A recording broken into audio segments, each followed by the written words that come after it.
ফলস্বরূপ কি হয়েছে, ব্রহ্মার এই যে সপ্তম স্বর রূপী পুত্র হাত পা ভেঙে সব পড়ে গেছে। মানে এই বিদঘুটে গানের চোটে সপ্তস্বর আহত। তো দেবর্ষি নারদ একদিন ওই রকমই গান করতে করতে যাচ্ছেন, দেখছেন উড়ি বাবা এগুলোকে পরে পরে সব কাতরাচ্ছে, কারো হাত ভেঙে গেছে, কারো কোমর ভেঙে গেছে, কারো পা ভেঙে গেছে। তো এবার দেবর্ষি নারদ জিজ্ঞাসা করছেন, ভাই তোমাদের এরকম দুর্গতি, তোমরা কে?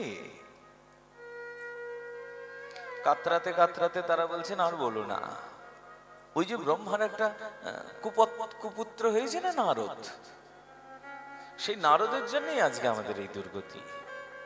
আর নারদ ঋষি বলছেন, এই সর্বনাশ করেছে, আমি তো কোনোদিন কারোর সঙ্গে কোনো গন্ডগোল করি নাই, মারপিট করিনি, আমার জন্য দুর্গতি, এ কেমন কথা?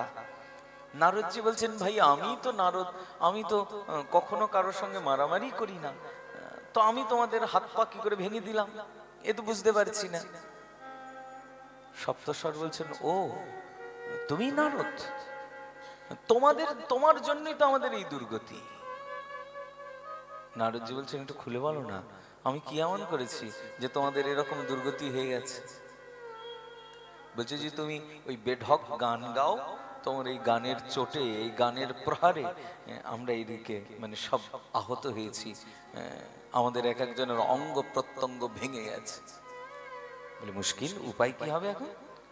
বলে উপায় একটা আছে, যদি আবার সেই রাগ রাগিনী গুলো মূর্তমান করা যায়, উপযুক্ত স্বরাগমের দ্বারা যদি এই রাগ রাগিনী মূর্তমান হয়, তাহলে আমরা আবার শরীর ফিরে পাবো।